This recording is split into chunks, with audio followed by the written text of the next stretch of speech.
जैन साथियों, मैं कुलराज शर्मा एक बार फिर आप लोगों को आपके अपने परिवार ऑफिशियल वेब की क्लास में स्वागत करता हूं। दोस्तों, आज लेकर आया मैं आपके लिए यूपी ट्रिपल एसी पेट का practice set number previous year आपके चला रहे हैं नंबर 2 जो आया था आपका पिछले साल 24/8/2021 में। सेट नंबर 2 है, फर्स्ट मैंने आपको करा दिया था। और बात करते हैं शिफ्ट सेट में जो आपका पेपर आया था, उसमें 30 क्वेश्चन जो जीएस के थे उनको कराने के लिए मैं यहाँ पर आया हूँ। और पहला सेट आपको बहुत अच्छे से याद हो गया होगा। देखो यहाँ पे एक बात है, आपके नंबर कितने आ रहे हैं ये इतने मायने नहीं रखते हैं, आपको 30 सवाल याद हो रहे हैं ये मायने ज्यादा रखते हैं। ठीक है, बात करते हैं क्वेश्चन नंबर 1 से स्टार्ट करते हैं। आपकी स्क्रीन पर क्वेश्चन दिया गया, देखिए जरा क्या बोला गया। फर्स्ट क्वेश्चन, निम्न में से निम्नलिखित में किस क्रम में भारत आए?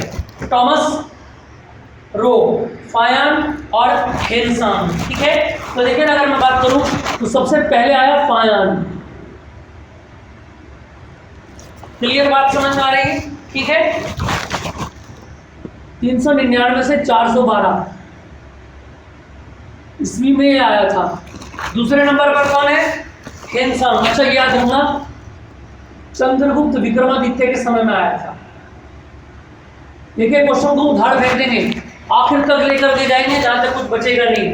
सेकंड नंबर पर कौन आया था बताना जरा। टॉमस रो या हेनसान, जल्दी बताएं। टॉमस रो या हेनसान? तो याद रखना हेनसान आया था। कौन आया था? हेनसान आया था। और कब आया था? 630 से 643 तक आया था और हर्षवर्धन के कार्यकाल में आया था। इसकी क्लास अभी नहीं बाकी है, उसमें आपको समझ में आ जाएगा और ज्यादा। और लास्ट नंबर है टॉमस रो,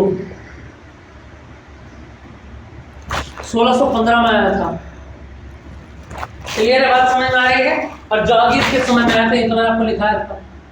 जागीर वाले पोर्शन में मैंने आपको कराया था। तो आंसर होगा हो जाता है सी। आंसर हो जाता है सी।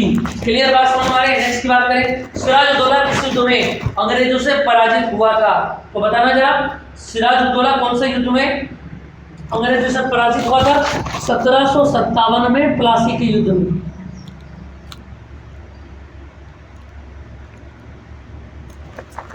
क्लियर है? और यहाँ पर हो जाता है बी का आकर्षण से।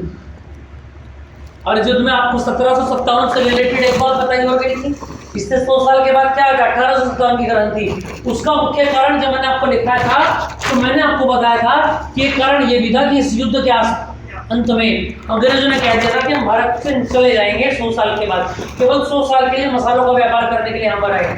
क्योंकि ऐसा नहीं हुआ तो लोग भड़क उठे कि भैया आपको 100 साल हो गए, 1857, 17 से 18 हो गया, अब भी नहीं गए, तो भड़क उठे, फिर दोबारा 100 साल और जोड़ दिए। हाँ जी, ऐसे ही पागल बनाते हैं। नंबर 3 पर आ जाए, क्वेश्चन आपके सामने है। निम्न में से कौन हड़प नीति का कट्टर समर्थक था? लॉर्ड डलहौजी। बी ऑप्शन सही है। डलहौजी आपका बिल्कुल करेक्ट है। ठीक है, राज्य हड़प नीति इन्हीं की देन है, याद रखना। अब लिख लेना साइड में राज्य। इसकी आप अलग से कॉपी बना लेंगे। एक 10 रुपए की कॉपी आती है ना बच्चों की, 20 रुपए वाली बना लेना, रजिस्टर बना लेना 10 वाला।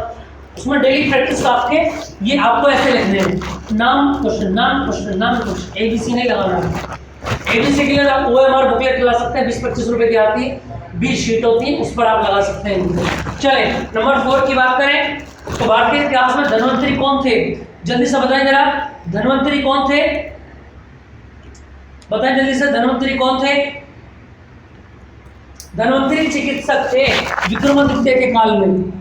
बी ऑप्शन आपका सही हो जाता है। चंद्रगुप्त विक्रमादित्य के काल में चिकित्सक थे। कौन थे? धन्वंतरी, है ना। चलो जी, 5वें पर आ जाते हैं। मौर्यकालीन समाज के, मौर्यकालीन भारत के विवरण वाली इंडिका के लेखक थे। तो बताना जल्दी जरा, इंडिका किसने लिखी थी? मेगास्थनीज ने लिखी थी।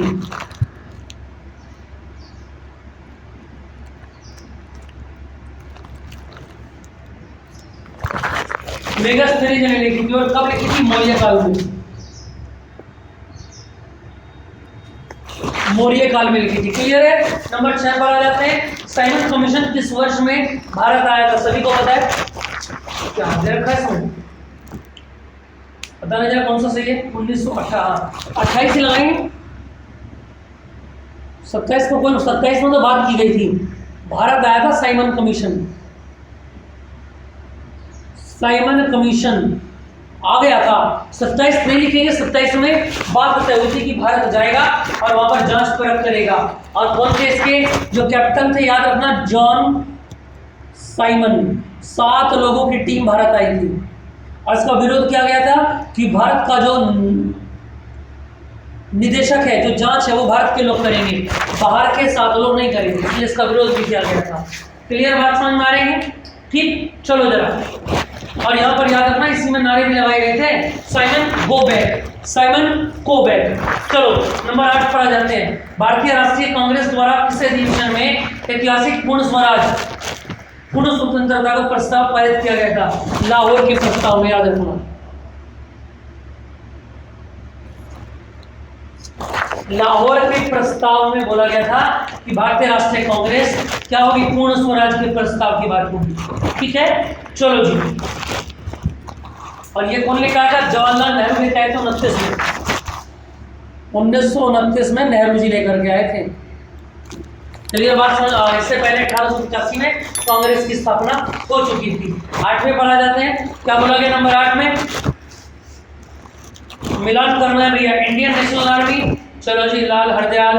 गदर party, Subhash Chandra Bose. Mitra Mela, B D Savarkar. Home league, Annie Besant. के बताना है आपको। तो इंडियन नेशनल आर्मी की बात करें तो इंडियन नेशनल आर्मी कौन कौन थे, देखना जरा।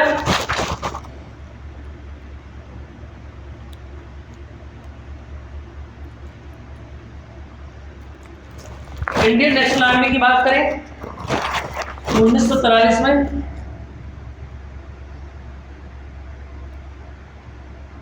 रास बिहारी बोस,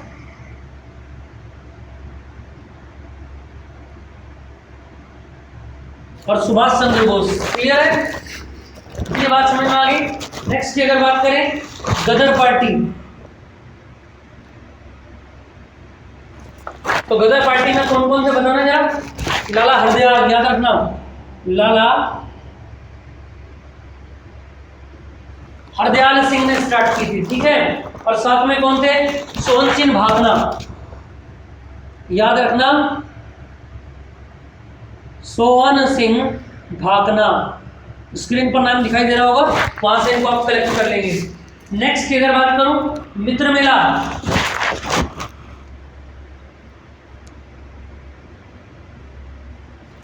तो मित्र मेला में कौन कौन थे, याद रखना। मित्र मेला में कौन कौन थे? विनायक दामोदर, विनायक दामोदर सावरकर भाई। ठीक है, और टाइमिंग इनका था 1899, और याद रख सकते हो 1916 में एनी बेसेंट क्या स्टार्ट किया था? Home rule league, Tilak ji के साथ। तो इसके अकॉर्डिंग अगर हम देखें तो कौन सा ऑप्शन आपका सही हो जाता है, बताना जरा, बताना जरा कौन सा ऑप्शन सही हो जाता है? A B C B. B आपका यहाँ पर क्लिक हो जाता है, बी यहाँ पर क्लिक हो जाता है। बात समझ में आ रही है? ठीक है, चलो। अब ये बोला जाता है होम रूल लीग की स्थापना एनी बेसेंट और तिलक जी ने साथ मिलकर की थी। बेटा साथ मिलकर नहीं की थी, आप समझे मेरी बात को। बहुत सारी गलतफहमियां लिखी हुई हैं। अप्रैल 1916 में बाल गंगाधर तिलक जी ने स्टार्ट की थी। ठीक है, समझ में आ रही है बात। और सितंबर 1916 में एनी बेसेंट ने यहाँ पर एंट्री की थी। ठीक, ये दोनों के सन तो एक ही है, लेकिन समय अलग अलग था। नंबर 9 पर आ जाते हैं। आपकी स्क्रीन पर नंबर 9 बताया गया है। नंबर 9 दिया गया है, देखना जरा क्या बोला गया 9 में, थोड़ा जल्दी देखिए जरा। 9 में बताया गया है कि निम्न में से किसने महात्मा गांधी के खिलाफ आंदोलन जुड़ने का विरोध किया था? मोहम्मद अली जिन्ना। जी हाँ, हमको चाहिए पाकिस्तान, ये वही वाले हैं चाचा। हाँ ठीक है, समझ गए आप कौन सा वाले चाचा की बात कर रहे हैं। इस पर कंट्रोल हमारा रहेगा, है ऐसा ही कुछ है। चलो, तो जिन्ना ने क्या कहा, हमारा कंट्रोल चाहिए हमको अपने क्षेत्र पर, हमको एक अलग से क्षेत्र चाहिए। समझ में आ रही है बात। और वो क्षेत्र हमको 1947 में दिया गया था, उसका नाम भारत का बेटा पाकिस्तान है। चलो बात कर देते हैं नंबर 10। नंबर 10 पर देखें, इनमें से कौन सा क्रांतिकारी संगठन काकोरी षड्यंत्र में शामिल था? बताना जल्दी जरा भाई। काकोरी कांड जो था, काकोरी षड्यंत्र जो था, कांड इसको बोलना सही नहीं रहेगा, है ना, क्योंकि कांड बोला जाता है बुरे काम को, और काकोरी बुरा काम तो था ही नहीं भाई। किसी ने हमारी जेब से पैसे चुरा लिए और हमने फिर उससे उठा लिए अपने पैसे, तो ये कोई कांड थोड़ी हुआ। ये तो हमने अपनी जो उसने हमारे साथ गलती की थी, उस गलती को हमने सही कर लिया। हमारे हथियार, गहने, जेवरात उठा के ले जा रहे थे और काकोरी में धर दबोच लिया इन्होंने, उन भारत माता के वीर सपूतों ने, जिन्होंने क्या बनाई थी? हिंदुस्तान HRA बनाई थी, हिंदुस्तान रिपब्लिक एसोसिएशन, भगत सिंह, समझ रहे हैं आप? जी हाँ, इसको आप याद रखेंगे, ठीक है, HRA। तो ऑप्शन हो जाता है आपका डी सही। नंबर 11 पर आ जाओ, क्या बोला गया? नंबर 11 पर आ जाए, क्या बोला गया 11वें में? नागार्जुन सागर बांध परियोजना कहां पर बनाया गया है? कृष्णा नदी पर, भैया अभी बताया है, कृष्णा नदी पर।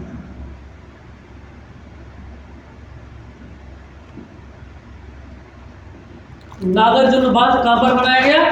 कृष्णा नदी के ऊपर। समझ में आ रही है बात? ठीक है। और रामगंगा परियोजना रामगंगा के ऊपर, याद रखना। और रामगंगा क्या है? गंगा की सहायक नदी है, तो रामगंगा परियोजना याद रखना गंगा नदी पर बनाई गई, रामगंगा पर बनाई गई, सॉरी, ठीक है। चलो जी, नंबर 12 हो जाते हैं। माउंट एवरेस्ट पर प्रथम बार किस वर्ष पहली बार चढ़ाई की गई थी? तो आप जानते हैं तेंजिंग और हिलेरी ने चढ़ा था 1953 में।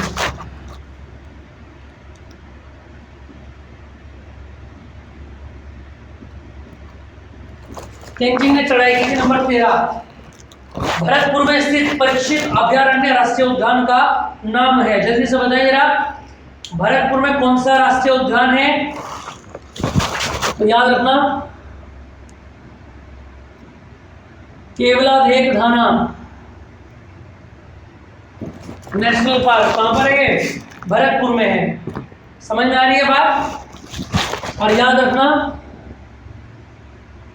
चलो इसी को लिखो आप पहले, केवलादेव घाना क्या बन जाता है इसका आंसर? सी, ऑप्शन सी हो जाता है। नंबर 14 पर आ जाए, भिलाई इस्पात संयंत्र के लौह अयस्क का स्रोत है? दिल्ली राजहारा, याद रखना ये ऑप्शन सही है।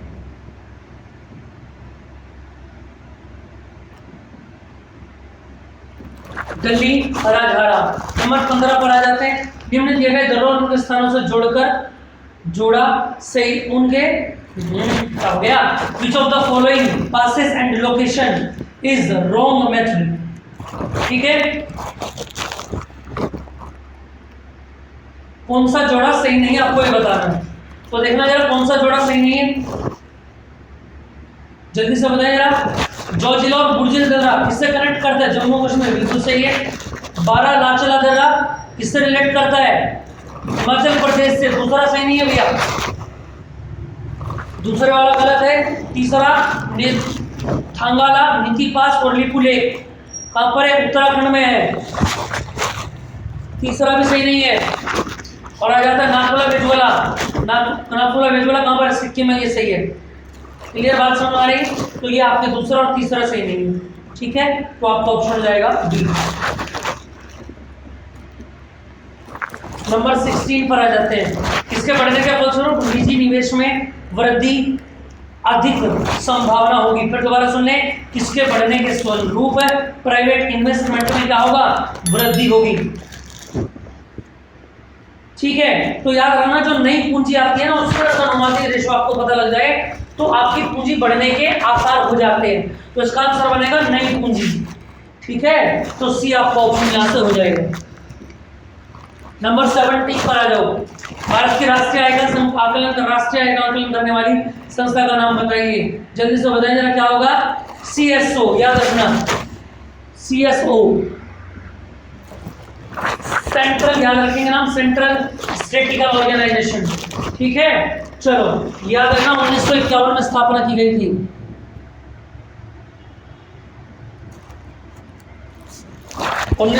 में स्थापना की गई थी, ठीक है, और इसका हेडक्वार्टर का दिल्ली में है। नंबर नंबर 18 पर आ जाते हैं, सेवा क्षेत्र का दूसरा नाम है। तो जल्दी से बताएं, सेवा क्षेत्र का दूसरा नाम है, क्या नाम है बताना जरा। सेवा क्षेत्र का दूसरा नाम, भाई पहले क्षेत्र की अगर हम बात करें तो पहला क्षेत्र प्राथमिक क्षेत्र हो जाता है कृषि का, क्योंकि उसके बिना कुछ नहीं है। उसके बाद द्वितीय क्षेत्र की बात करें तो उद्योग आ जाता है, और तीसरा क्षेत्र आ जाता है सेवा। तो सेवा कौन सा सही है इसमें? तीसरा, ए ऑप्शन आपका सही है। पहला क्षेत्र याद रखना कृषि, दूसरा उद्योग, और तीसरा आ जाता है सेवा। जितनी भी नौकरियां सारी सेवा के अंदर है। सरकार ने कृषि को प्रथम माना है, फिर कारोबार को सेकंड माना है, और जो सेवा कर रहे हैं, जो नौकरियां वगैरह कर रहे हैं, पैसा लेके काम कर रहे हैं, वो सेवा के अंतर्गत आता है थर्ड में। 19वें की बात करें, 19 में क्या बोला गया, जल्दी से देखें। भारत में श्वेत क्रांति के जनक के रूप में कौन जाना जाता है? तो याद रखना डॉक्टर वर्जीत कुरियन, डॉक्टर वर्जीत कुरियन, भी ऑप्शन आपका यहाँ पर सही हो जाता है। ठीक है, चलो जी 20 पर आते हैं, जल्दी से देखें इसको, फिर ये कंप्लीट हो जाएगा आपका आज का 20। क्या बोला गया 20 में? देखो जी 20 में क्या बोला गया, भारत में आर्थिक सुधार 1991 के दौरान प्रधानमंत्री कौन थे? 1991 में कौन थे? पीवी नरसिम्हा राव, पीवी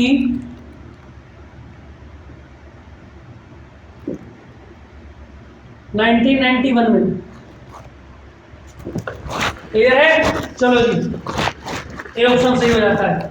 ठीक है, चलो। और इस टाइम अगर आपसे वित्त मंत्री पूछ लिया जाए तो कौन थे? मनमोहन सिंह जी वित्त मंत्री थे। 21 पर आ जाए, भारत के संविधान में निम्न में से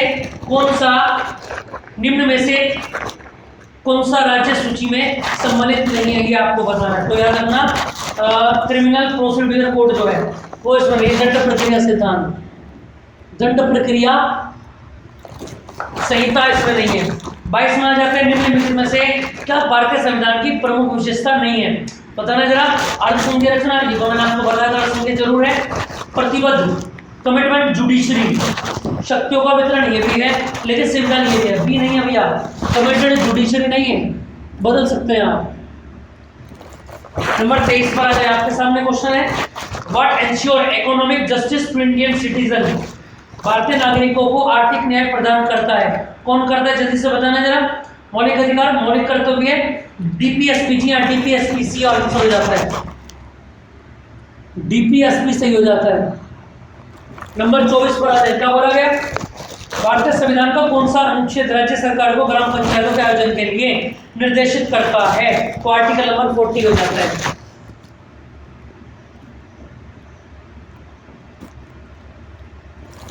आर्टिकल नंबर 14 ये बात बताता है, समझ में आ गई बात? 14 क्या होता है? ग्राम पंचायतों का प्रावधान, याद रखना, ग्राम पंचायतों का प्रावधान। मौलिक अधिकार 12 से 35 है, याद रखना, वो हमारे सिलेबस में, और डीपीएसपी दोनों, तो दोनों को बहुत अच्छे से कड़क तरीके से तैयार कर लेना। ठीक है भैया, आगे बात कर लेना। आगे नेक्स्ट नंबर 25, त्रिस्तरीय पंचायती राज व्यवस्था का विचार किसने रखा था? तो बताना जरा। बलवंत राय मेहता कमेटी, याद रखना, बलवंत राय मेहता कमेटी ने रखा था त्रिस्तरीय पंचायत, जो लागू कर दी गई थी। 26वें में बिजली का प्रवाह सर्किट में कब होता है? बताना जरा। बिजली का प्रवाह सर्किट अंदर, जो वो पिछले साल में सवाल आया था, उसको कैंसिल कर दिया था। क्यों? क्योंकि ऑप्शन इसके गड़बड़ थे। बिजली का प्रवाह सर्किट में क्या होता है? स्विच चालू होने पर, स्विच बंद होने पर, स्विच बंद या चालू होने पर, इनमें से कोई वोल्टेज नहीं लेता है। समझ में आ रही है बात? बिजली का प्रवाह सर्किट में याद रखना होता है, स्विच बंद होने पर होता है। तो याद रखना, स्विच क्लोज होने पर प्रवाह होगा, किसका? करंट का। 27 पर आ जाए, प्रतिरोध की एसआई इकाई क्या है? जैसे सबने ओम, भाई रेसिस्टेंस को हम ओम में तो काउंट करोगे, 28, 29 और आपका लास्ट 30। 28 देखें जरा, साइंस के क्वेश्चन आ गए हैं। नींबू का खट्टा स्वाद इनमें से किसकी उपस्थिति के कारण होता है? साइट्रिकम भैया, बहुत आसान, साइट्रिकम। और ये बात समझ में। 29 पर आ जाए, कर्कट जन रसायन से होता है, कैंसर होता है, याद रखना। सीएम सर आपका कैंसर हो जाता है। 30 पर आ जाए, क्या बोला गया? त्वचा की ऊपरी परत क्या कहलाती है? याद रखना, अधिचर्म कहलाती है। क्या कहलाती है? अधिचर्म, एपिडर्मिस। बताओ जरा, क्लियर बात समझ में आएगी? तो इस तरह की क्लास देखने के लिए फॉलो करते रहिए और आई होप आपको हमारी ये सीरीज बहुत जबरदस्त तरीके से समझ में आ रही होगी बच्चा। ठीक है, इतनी बात को आप याद रखेंगे ताकि इसको कंप्लीट चीजें, कुछ भी नहीं होगा तो 30 तो क्वेश्चन याद होंगे ही होंगे। समझ में आ रही है बात? अपनी पढ़ाई में लगे रहिए, अपने माता पिता अपने परिवार का ध्यान रखिए, अपनी सेहत का ध्यान रखिए। एग्जाम आने वाला है, इधर उधर कहीं भागिए मत। ठीक है, अपने काम को मेंटेन करके रखें। आपका सुरक्षित रहना बहुत जरूरी है कि एग्जाम आपका आ चुका है, युद्ध में करना बाकी है। जय हिंद, जय भारत।